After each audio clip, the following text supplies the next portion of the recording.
Bonjour à tous, aujourd'hui on est là pour vous présenter les nouveautés de la 450 CRF 2021 et pour vous présenter toutes ces nouveautés, j'ai choisi un spécialiste comme d'habitude, Bruno Skotnicki en ma compagnie pour vous détailler la 450 2021. Ouais, et ben on va essayer de décrypter ça ensemble dans le détail.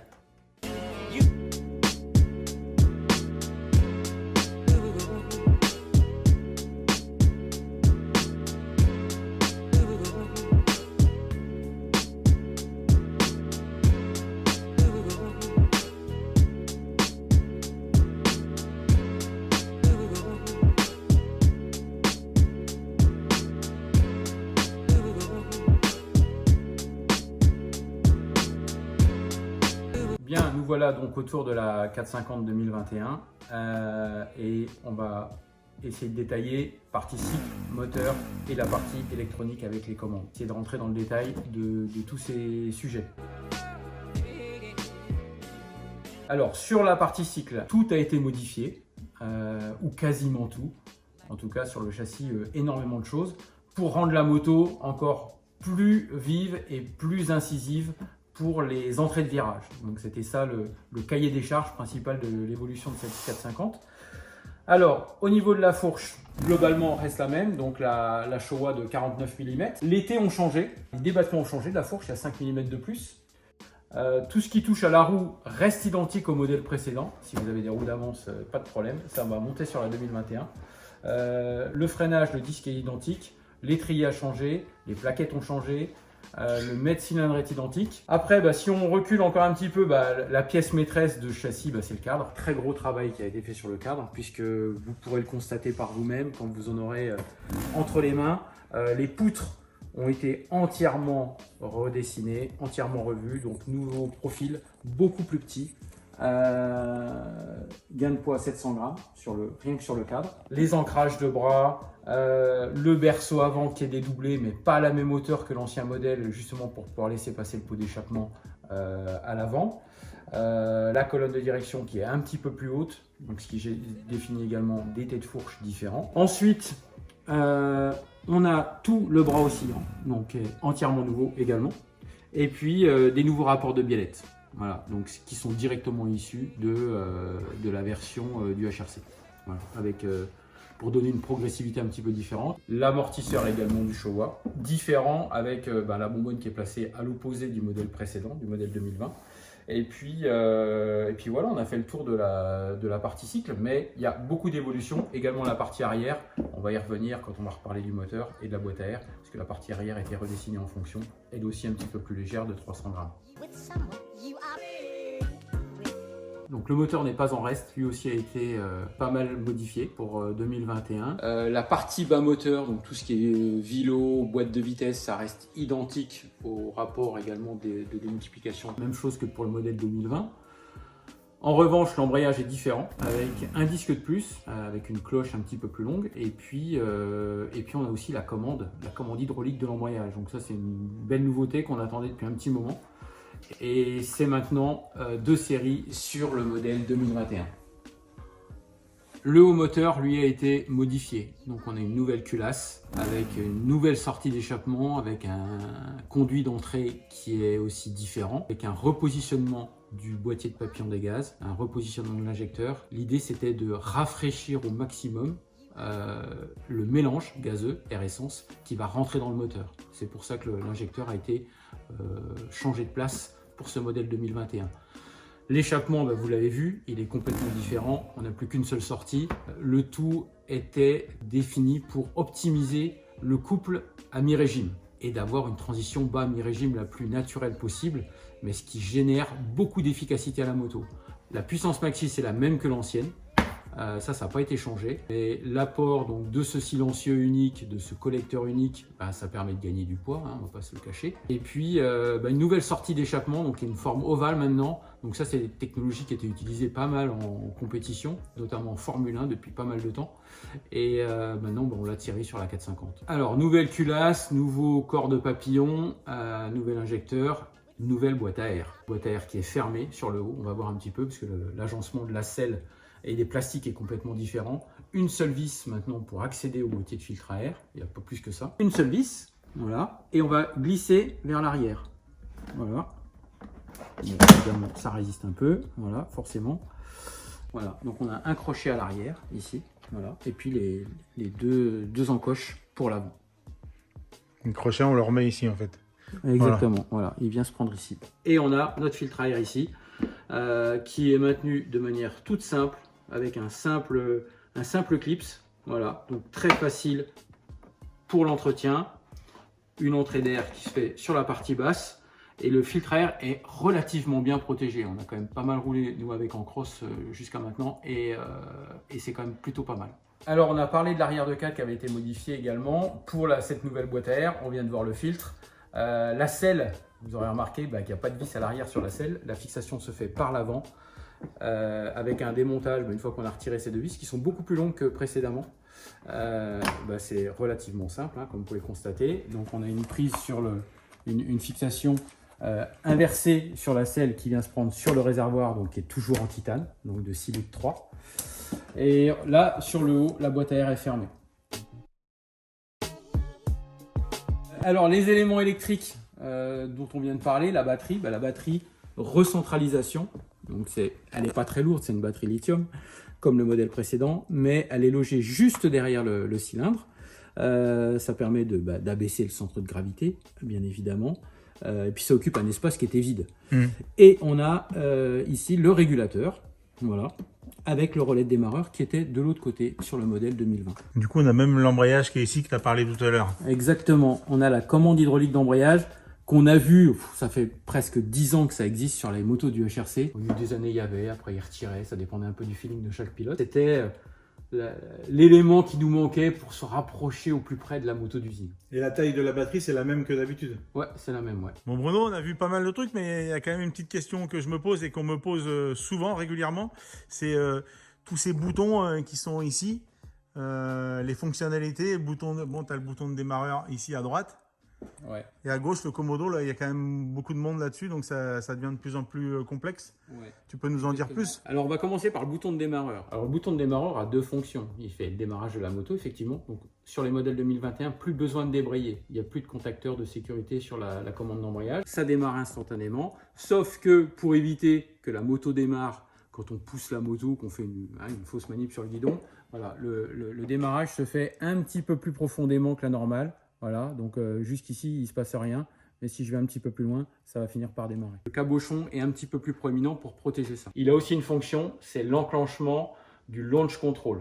Donc l'aide au départ sur 3 positions. On va y revenir tout à l'heure quand on fera les démos. L'autre côté, effectivement, il est un petit peu plus conséquent. Alors on peut identifier 2 petites fenêtres dans lesquelles on va avoir des LED déjà, qui vont clignoter avec des coloris différents. Donc il y a 3 coloris différents au final avec ces LED. Et puis on a l'arrêt moteur, voilà. Tout a été recentré dans un seul et même commodo. On a le bouton bleu M pour les maps, donc c'est des cartographies, donc toujours 3 cartographies, une standard, une soft et une avec un comportement moteur un petit peu plus nerveux. Et puis en dessous, le T, donc on appelle nous Traction Control, donc le HSTC, qui permet de maîtriser au mieux le patinage de la roue arrière. Donc ça c'est la fonction du bouton vert avec une LED verte qui sera également dans cette petite fenêtre. Et du coup on identifie comment? Du coup alors on reste appuyé sur le bouton, c'est pareil que pour les cartographies? C'est pareil que pour les cartographies, donc pour la mise en fonction c'est une impulsion longue de 2 secondes. Et puis après quand on veut changer, puisque Traction Control 3 positions, Map 3 positions et le Launch Control 3 positions. Donc ça fait pas mal de combinaisons possibles, mais grâce à ça, on arrive à se faire une moto quasiment à la carte. D'accord. Et tu vas nous montrer après, on va voir en action comment ça fonctionne en fait. Exactement. Pour changer de carto et puis par rapport aux petites LED qui clignotent. Exactement. On vient de démarrer la moto, on va changer de map. Donc là par défaut, la map, on le voit, le témoin clignote dès le démarrage 3 fois de suite avec un clignotement. Donc c'est la map 1. Et on va passer sur la map 2. Ça va être une impulsion d'1 seconde sur le bouton bleu. Et quand on passe sur la map 3, même chose. On rappuie sur le bouton 1 seconde, on passe sur la map 3. Une impulsion supplémentaire et on reviendra sur la map 1. Maintenant, on va voir le Traction Control. Donc il faut savoir que le Traction Control, par défaut, quand vous allez démarrer votre moto, la première fois, il ne va pas être actif. La LED ne va pas s'allumer. Donc pour l'activer, puisqu'on peut le désactiver, pour l'activer, on fait une impulsion longue de 2 secondes sur le bouton vert, sur le bouton T, Voilà, donc là il est actif. Donc là on est sur le mode 1 du traction control. Donc le mode 1, c'est le moins intrusif. C'est là où il y aura le moins de contrôle du patinage. Une impulsion courte. Voilà, on passe sur le mode 2 du traction control. Donc là c'est le mode moyen. Et une impulsion supplémentaire, on passe sur le mode 3. Et là qui est le mode le plus intrusif. Donc là on va avoir le maximum de contrôle de la traction. Si on refait une impulsion courte, on revient sur le mode 1. Et si je fais une impulsion longue, je vais le désactiver. À votre convenance, vous souhaitez gérer, faire mieux que l'électronique, pas de problème, on ne roule pas avec, on le désactive. Si maintenant, sur les terrains très glissants, que ce soit sur la piste également, hein, puisqu'il n'y a pas de honte à mettre du traction control, même si on est sur la piste, bien au contraire, eh bien vous pourrez à loisir passer du mode 1, 2 ou 3. Alors, autre fonctionnalité donc, qui existe depuis l'année dernière, depuis le modèle 2020, c'est l'aide au départ. Donc l'aide au départ, ça consiste en quoi? Ça consiste à définir un régime de limiteur qui va être à 9500 tours, à 8500 tours ou à 8250 tours. Donc en fonction du grip qu'on a au départ, sur la grille ou sur l'herbe, en fonction de ce qu'on a comme grip, on va pouvoir faciliter la traction, donc améliorer l'efficacité au départ. Et là, ça va être une impulsion sur le bouton de démarreur. Et là, c'est une impulsion longue. Donc la moto tourne, on appuie voilà, pendant 2 secondes sur le bouton de démarreur. Et là, la LED, elle est violette. Voilà, de l'autre côté, ça clignote violet. Et là, on est sur le mode 1. Donc le mode 1, ça correspond aux 9500 tours. Une impulsion courte, on passe à 8500 tours, donc avec les 2 clignotements, donc pour le mode 2, et une 3e impulsion sur le bouton de démarreur, et on est sur le mode 3, et là on est calé à 8250 tours. Donc ça peut paraître très faible, mais quand il y a très peu de grip, au final c'est pas mal d'avoir cette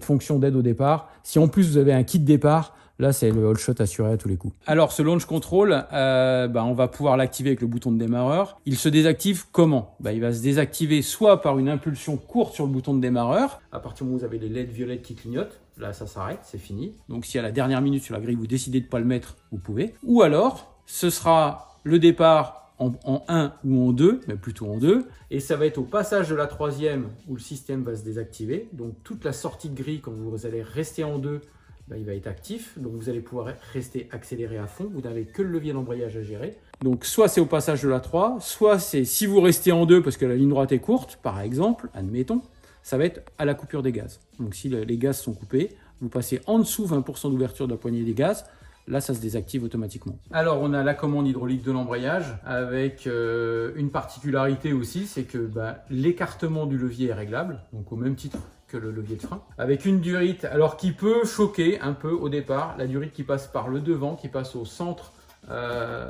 des poutres et que l'on va retrouver juste ici, voilà, avec une vis de purge et puis un carter qui est complètement modifié pour ça. Alors vous avez pu constater, le graphisme est quand même complètement différent et il y a une simplification au niveau du montage puisque par côté vous n'avez que 4 vis qui tiennent tous les plastiques. Une vis qui va être sur la plaque latérale, une vis au niveau de la selle, une vis sur le haut du réservoir et une vis au niveau du radiateur. Les radiateurs qui sont un petit peu plus gros, le radiateur de droite est un petit peu plus gros, mais la moto est plus fine que l'ancienne. Donc ils ont élargi un petit peu le radiateur, mais ils l'ont raccourci un petit peu de l'autre côté, de par le Y au niveau du cadre, mais la moto est plus fine, ce qui permet d'avoir une meilleure vitesse de pointe aussi quand on est en ligne droite. Bruno, j'ai quand même une question. Est-ce qu'un amortisseur de 2020 se monte sur une 2021? Non, ça se monte pas. Moi comme ça a répondu à ma question. C'est réglé.